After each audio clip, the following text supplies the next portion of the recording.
بسم اللہ الرحمن الرحیم۔ پاکستان میں پھر ویلنٹائن ڈے منانے کی کوشش ہو رہی ہے، اس کی تیاریاں ہو رہی ہیں،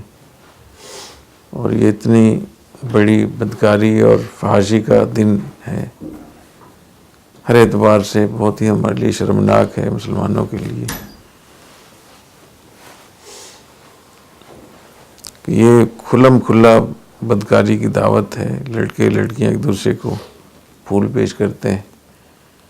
اور تعلقات، ناجائز تعلقات کو تازہ کرتے ہیں، قائم کرتے ہیں، اور پھر یہ سارا کچھ کھلم کھلا ہوتا ہے، اور پھر اس کو میڈیا میں بھی لایا جاتا ہے، سوشل میڈیا میں بھی،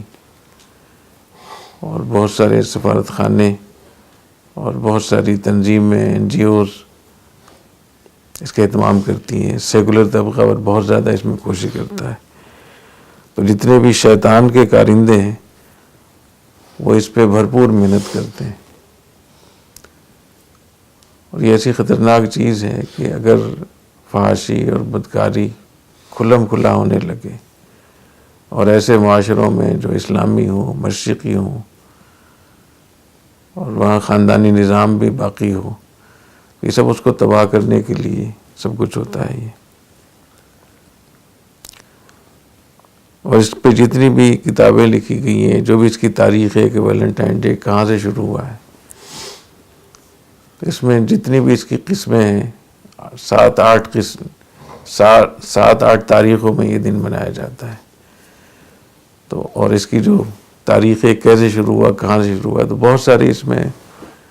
تاریخی روایات ہیں،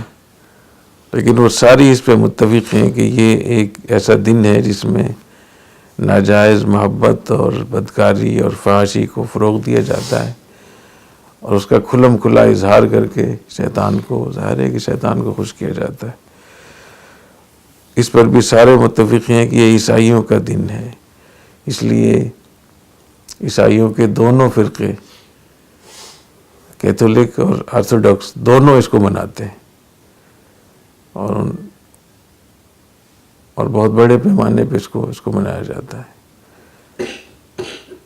تو اس حوالے سے کہ یہ عیسائیوں کا اور ان کا ایک وہ ہے، اور پھر یہ کہ یہ جو ویلنٹائن تھا، خود ویلنٹائن کی کیا تھا، تو یہ کوئی پوپ تھا، بڑا جو پادری ہوتا ہے، یا چھوٹے درجے کا پادری تھا بہرحال عیسائیوں کا پیشوا تھا، اور خود یہ ناجائز محبت میں گرفتار ہوا، اور اس نے پھر یہ پھول پیش کیے، یہ خط اس نے لکھا جس سے محبت تھی، پھر اس کو پھانسی دی گئی۔ کس نے پھانسی دی؟ بہت ساری باتیں، لیکن سارا خلاصہ یہ ہے کہ یہ عیسائی مناتے ہیں اس کو، اور دنیا بھر کے جو بدکار اور فحاشی پھیلانے والے لوگ ہیں وہ اس کو مناتے ہیں، اور چونکہ کھلم کھلا ہوتا ہے تو یہ بڑا ہمارے لیے خطرناک ہے۔ اور اس قسم کی جتنی بھی چیزیں ہو رہی ہیں پاکستان میں، وہ ہمارے پورے معاشرے کو برباد کر رہی ہیں۔ اس سلسلے میں ہمیں کیا کرنا چاہیے؟ ایک تو ایک ہمیں اپنی کوششوں کو مربوط کرنا چاہیے، اکٹھے ہونا چاہیے۔ اتنے ماشاءاللہ یہاں مدارس ہیں، اتنی دینی جماعتیں ہیں، تبلیغی جماعت ہے، جماعت اسلامی ہے، جمعیت علماء اسلام ہے، اور جو دوسرے مکاتب فکر کے لوگ ہیں ان میں بھی، وہ بھی تو اس کو حرام ہی کہتے ہیں، ناجائز ہی کہتے ہیں، کوئی اس کے قائل نہیں ہے اس کا،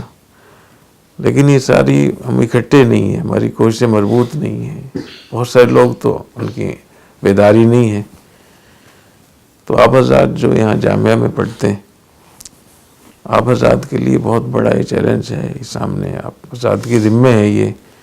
کہ ایسے کاموں کے لیے متحد ہونا اور پوری قوم کو متحد کرنا، اس کے لیے کوششیں کرنا۔ اگر ہم آنکھیں کھولیں، ہم متحد ہو جائیں، چاہے وہ قومی سطح پہ متحد ہو جائیں یا کسی ایک مکتبہ فکر کی سطح پہ متفق ہو جائیں، یا کسی ایک ادارے کے اس پہ متفق ہو جائیں، اور ہماری کوششیں مربوط بھی ہوں، متحد بھی ہوں، اور ہم ان طریقوں کو، ان اسباب کو اختیار کریں جس سے ان ان شیطانی جو حرکتیں ہو رہی ہیں، جو منصوبے چل رہے ہیں، ان کے سامنے بند باندھا جا سکتا ہے تو اللہ تعالیٰ ضرور کامیابی نصیب فرمائیں گے۔ دیکھیے پاکستان کی عدالتوں میں تو کتنے ججز ہیں، کتنے وکلاء ہیں، بڑے بڑے لوگ ہیں، لیکن نام تو ایک ہی آ رہا ہے، جسٹس شوکت علی صدیقی صاحب۔ ناموس رسالت کا مسئلہ ہو تو بھی وہی بولتے ہیں، وہی قانون پاس کرتے ہیں، وہی ججمنٹ دیتے ہیں، اور آئین میں ترمیم کا مسئلہ ہو، ختم نبوت کا مسئلہ ہو تو بھی وہاں سے وہ بولتے ہیں۔ رمضان میں جتنی بھی یہ سحر و افطار میں جو کچھ یہاں فساد ہوتا ہے میڈیا پہ، اس کے خلاف بھی وہ بولتے ہیں، اور پتنگ بازی پر بھی وہ بولتے ہیں، ویلنٹائن ڈے پر بھی وہ بولتے ہیں۔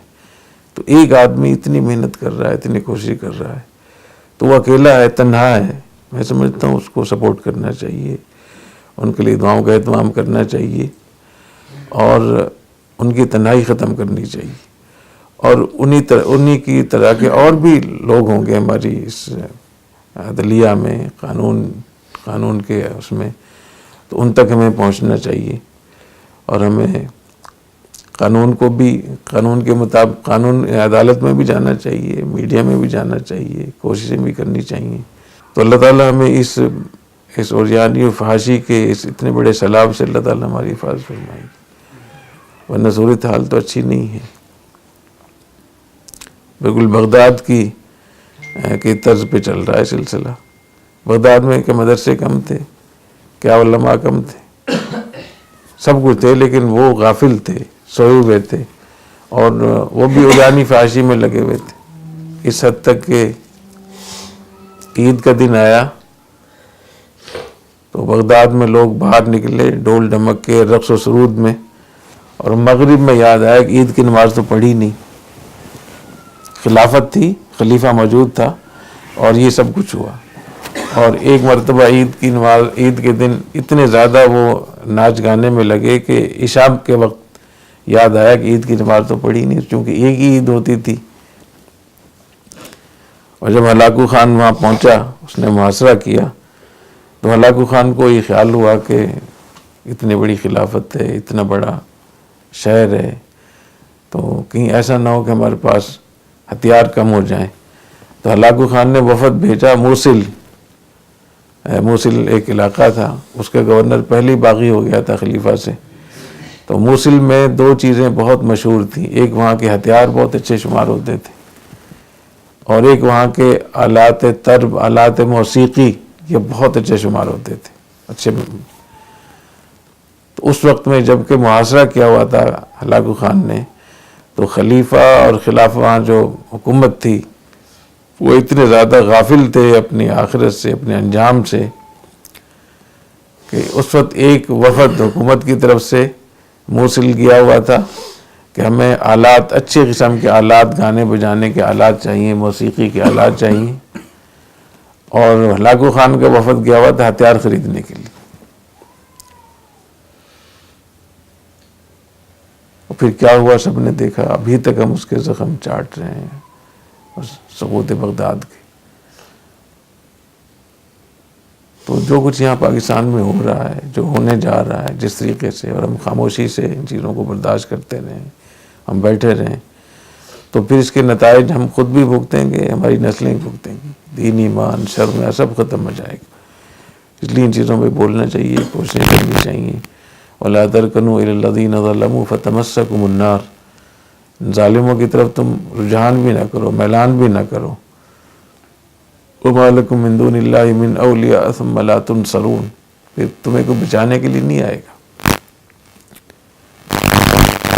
إِنَّ الَّذِينَ يُحِبُّونَ أَن تَشِيعَ الْفَاحِشَةُ فِي الَّذِينَ آمَنُوا لَهُمْ عَذَابٌ أَلِيمٌ فِي الدُّنْيَا وَالْآخِرَةِ، جو معاشرے میں، مسلمانوں میں فحاشی پھیلانا چاہتے ہیں، اللہ تعالیٰ کی طرف سے ان کے لیے عذاب علیم ہے، دنیا میں بھی اور آخرت میں بھی۔ اور نبی کریم صلی اللہ علیہ وسلم نے ارشاد فرمایا کہ لم تظہر الفاحشۃ فی قوم حتی یعلنوا بها الا فشا فیہم الطاعون والاوجاع التي لم تکن مضت فی اسلافہم، کہ جو لوگ علانیتاً فحاشی کا ارتکاب کرتے ہیں، اللہ تعالیٰ ان میں تعاون جیسی لا علاج بیماریاں وہ ان پہ مسلط کرتے ہیں، اور ایسی بیماریاں جو پہلی ان لوگوں میں نہیں تھی.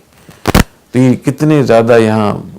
بیماریاں پھیل رہی ہیں، کیا صورتحال ہے. تو یہ اور یعنی فحاشی کھلم کھلا اس کی وجہ سے. والخبیثات والخبیثین والخبیثون الخبیثات، لوگوں کو بتایا جائے کہ یہ جو لڑکے لڑکیاں کھلم کھلا جو کچھ ایک دوسرے کو پھول پیش کرتے ہیں، خطوط لکھتے ہیں، اس کا اظہار کرتے ہیں، یہ تو پوری تباہی ہے، دین کی بھی، دنیا کی بھی، شرم کی بھی، حیا کی بھی، اور قومیں برباد ہوتی ہیں اس سے. اور علماء کرام کو سب کو اس پہ بولنا چاہیے. اللہ تعالیٰ ہمیں اس سیلاب سے ہماری حفاظت فرمائے. اور جب ہم اکٹھے ہو جائیں گے اور کوشش کریں گے، اور وہ کوششیں جو مؤثر کوششیں ہوں، جو طریقہ ہو کوششوں کا، تو آپ دیکھیں گے کہ یہ چیزیں بہہ جائیں گی، ختم ہو جائیں گی چیزیں. تو اللہ تعالیٰ ہمیں، اور میں سمجھتا ہوں جامعہ کے فضلاء کو یہ توفیق عطا فرمائے. اور یہ جو فضلاء کا اجتماع یہاں ہوتا ہے، یہ اسی کی کوشش ہے کہ جتنے بھی اس قسم کی معاشرے میں جو چیزیں ہو رہی ہیں، تو ہم مل کے ان کے خلاف کوشش کریں اور بند باندھیں. اللہ تعالیٰ ہمیں توفیق عطا فرمائے. سبحانک اللہم و بحمدک، اشہد ان لا الہ الا انت، استغفرک و اتوب الیک.